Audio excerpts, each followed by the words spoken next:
is going on, ladies and gentlemen? We are at the range today. No notes, going off the top of my head, which is never a good thing. I'm going away in a few weeks. So I'm trying to stockpile a little bit of content so I have stuff for you over the next 3 weeks while I am on vacation. So we're going to look at the Glock 34 today. This particular one is Gen 4, but we will talk about what makes the Gen 4 and the Gen 5 different. We are obviously at the range, so we are going to do plenty of shooting with this gun. I'm going to go over some of the features. I'm not going to go too in-depth. These things have been out for a while, but at the end I'm going to tell you why I think most people should buy a Glock 34 over a Glock 17. Before we get into the features of this gun, let me quickly thank my friends at the Elite Indoor Gun Range. They are the ones that not only loaned this pistol for the review, they also gave me ammo, some 9mm ammo to shoot, which is extremely kind of them. They are an indoor range, gun-tree club, sporting clays, bunch of training classes. If you're anywhere around southeastern New England, go check them out. I do not think you will be disappointed. It's hot, it's sunny, I'm sweating. I apologize. Anyway, Glock 34, it's kind of the long slide version of the Glock 17. It takes the same 17 round magazines, and obviously you can get high capacity magazines and magazine base pad extensions. One of the ways you can tell this is a Gen 4, it does have the finger grooves. To most people's pleasure, the Gen 5, they got rid of those finger grooves, which is always a good thing. I like it. The Glock grip is okay. The squares, the pyramids, whatever they are on here, it gets more squares than anything else. The texture is fine. I don't mind the texture at all. But the Glock hump, man. How many of you guys, here's a question for you guys. How many of you like that Glock hump, and how many of you hate the Glock hump? I hate the Glock hump. I said it, and every single time I touch a Glock, if they didn't have that Glock hump, I'd be the biggest Glock fanboy, and I probably shoot nothing but Glocks. But they have it, man. All they had to do is make a flat back strap, and then the additional back straps you add on can have the Glock hump for the people who like it. So that's my biggest beef with the Glock, is the Glock hump. Now the magazine release is reversible on the Gen 4 and on the Gen 5. Good shape, good texture, good spot. I have no beefs with the magazine release. Drops the magazines freely. Glock trigger. Now here's another question for you guys. Glock triggers are they're okay, they're average. Why hasn't Glock done more to clean up their triggers? The Gen 5 is better, but I wouldn't call it good. I would just call it better. So when you start taking up the trigger, you come to a very solid, heavy wall. The wall is stout. It's not a bad thing. I like coming up to a very solid wall. When you break that trigger, it's definitely tactile. It's definitely audible. And then the reset, it's definitely on the long side. But again, it's tactile, it's audible. You know when that trigger is reset and when you can shoot again. Obviously, they have a little trigger safety, trigger dongle on there to make sure you have to depress that before you pull the trigger. Moving on up from the front of the trigger. Let me see if I can get this light off real quick. Nope. We do have our Infos Wild 2 on here. The rail itself is a very standard Glock rail. It's a Glock universal rail on the Gen 4. When you go up to the Gen 5, it does have the larger cutout. It's the 1913 size cutout on all the Gen 5s. But any light laser or doohickey should fit on the gun, no problem. This slide release I love. This is the extended slide release. Just that little tiny bump out there makes a huge difference for my hands in using it as a slide release. It is so easy. A++ on that little extended slide release. So Glocks that don't have the little extended, I typically would replace them and get the extended one, because it's not big enough where you're gonna, well, my hands don't ride it, but just that little extra makes dropping the slide just a little bit easier. Now the finish on the Gen 4 Glocks didn't appear to be quite as durable as some of the other generations. I'm still going to say that they're very durable compared to other companies, but it seems like the Gen 4, I saw more issues popping up with them this generation than other generations. I could be wrong, but that's what it appeared to be. Because it's a Gen 4, it only has rear serrations. Again, the Gen 5 does have front serrations. Because this is the big old 34, you do have some of the slide cut away, I'm assuming to save a little bit of weight and make sure it still runs reliably. The new Gen 5s are available in an optics cut. If you don't know, they're called the MOS edition. Glock did a good job on it, but not great. One, I always want my optic to screw directly down to the slide, and it doesn't. It screws down to the accessory plate, and a lot of those accessory plates are plastic. Those are the two negatives. You can get metal accessory plates, aftermarket ones, but not that it comes with it. Now, one of the big advantages of the Glock is how easy it is to do everything with them. They're very, very easy to work on. They're very easy to field strip. Don't know how to field strip a Glock. We're just going to pull back on the slide a little bit. We're going to pull down on these two takedown levers, and then we'll pull the trigger, pointing it in a safe direction. Wow, I just used my middle finger to pull the trigger.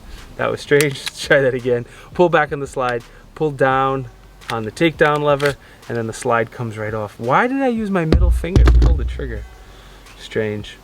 All right, recoil spring. It is a dual captured recoil spring like all the Gen 4s and Gen 5s. The barrel is huge. It is the long slide version, so you have a very, very long barrel. Very standard Glock internals. They are all very, very similar. And again, compared to other brands, I've had the pleasure of working on FN, Smith & Wesson, CZs, Glocks, a bunch of different brands that work quite a bit. And the Glocks are by far the most simple and easiest. And hey, the sun's coming out again. Most simple and easiest to work on, and I think that's part of the reason that they are more durable and they last longer than other brands. They're just so darn easy to do things with. I think another big advantage of the Glock is the aftermarket support. There's more aftermarket support than any other company. SIG is catching up in that aspect, but there's definitely more aftermarket support. So if you want to customize the Glock and make it, like people make fun of Glock perfection, how you buy a $600 gun and spend $2 grand perfecting it, but that's part of the reason that it is perfection, because it's like Legos or AR-15s where you can customize and do so many different things, and there's so many options that you can set the gun up however you want, whatever you like, and it can be yours. Customize however you want it. And then one thing that most people can't argue is the durability and the reliability. Man, I've shot a ton of Glocks, and I shot this one quite a bit today and last week as well, and they just run, whether you throw steel case or brass or hollow points, they just run and run and run. I think more than anything else, my biggest beef with the Glock are these plastic sights. They make really durable, reliable guns that are used all over the world by police departments and military and people for concealed carry, and they put plastic sights on Glocks. And if you spend any significant amount of time at rangers or training, you will find a Glock with a set of broken plastic sights. So if I was going to carry a Glock, the first thing I would do is get rid of those damn plastic sights and put a set of metal sights on there. One thing they started doing with the Gen 5s is you can get them with metal sights right from the factory, but they still offer them with plastic sights as an option, which I don't think they should do. This one is adjustable for windage and elevation, which is great because I think a lot of people will use a Glock 34 as a competition gun or shooting out a little bit further than they would a smaller gun. So that's cool that they're adjustable, but the sights should not be plastic. Again, aftermarket support with Glock is fantastic, so that's always a plus. As far as testing that I did, I shot this a whole bunch, shot a couple hundred rounds through it. I have shot the Glock 34 and the Glock 35 in the past a whole bunch, so I'm very, very familiar with them as well. I also did a comparison on this gun compared to the Canik TP9 SFX that will be coming out next week as well. So everything I shot the Canik, I also shot with the Glocks. We shot a bunch of steel, we did a bunch of transitions, did some reloads, shot at all the different ranges, brought it to the range a couple different weeks, and I had some fun. I shot some steel, brass, and hollow points again, and I had no issues, no malfunctions. Typically, Glock is going to be one of the more reliable guns. And through all that, I'm going to say my biggest pros, again, reliability and durability. I've said it a few times. That has to be at the top of the list. How simple they are to work on and disassemble and replace parts. It is fantastic. I love that a lot of the new Glocks are made here in the States, which is fantastic. This one here is one of them, actually, made in the U.S. Smyrna, Georgia. The little extended slide release is great. I love that. And I think that's going to be about it. As far as, well, I'm going to say also with pros, I'm happy on Gen 5 Glock added front serrations. I'm happy they added an optics cut as well. I got to give them credit for that. As far as cons, I personally do not like the Glock hump. I wish there was a way they could offer it with and without the Glock hump. Again, just different back straps could probably take care of that issue. Plastic sights are kind of a joke. Wish they didn't offer them with plastic sights at all. And then the MOS system. While I'm happy they added an optics system, and I'm happy you don't lose the rear sight, it doesn't screw right down to the slide. And I've read so many things about people breaking those plastic accessory plates and having problems. And if you're going to do it, just make sure you swap out that plastic accessory plate and get yourself a metal high quality plate for whatever optic you're going to put on yours if you get an MOS edition. Overall, I think all Glocks are great guns. I know I'm crapping on them a little bit here, but overall they are durable, they're reliable, they're a good gun for the money, and that's all that matters. If you love Glock, if Glock is your jam, there's absolutely nothing wrong with that. Stick with them. They are very, very good guns. This particular gun, I think ideally would be competitions, home defense, self-defense, anything like that. It's big, it's heavy, it has a long slide with a very long sight radius, and it would be very, very good at any of those roles, especially if on this 17 round magazine you put a base pad extension, you know, bring your rounds up to 20 or 21. I think that would be a very, very good idea if you're going to use this for home defense and self-defense. Now, why I think you should get a 34 and a 17 is pretty obvious, pretty easy. Most people who buy a Glock 17 are not going to conceal carry. I know plenty of people out there do, and I've carried a gun, a Glock 17 size and bigger before, but most people who buy a Glock 17 they are not going to carry it inside the waistband. So if you're not going to carry the gun inside the waistband, you might as well go ahead and get the Glock 34. It's very, very similar again. Main difference is just going to be the longer slide. Take advantage of the slightly better ballistics, the slightly longer sight radius, and there's something about this gun that I just shoot way better than the Glock 17. I don't think it's the longer sight radius, I don't know, but something about this gun, I shoot it way better, significantly better than the Glock 17. I always have. I've compared them back to back many times.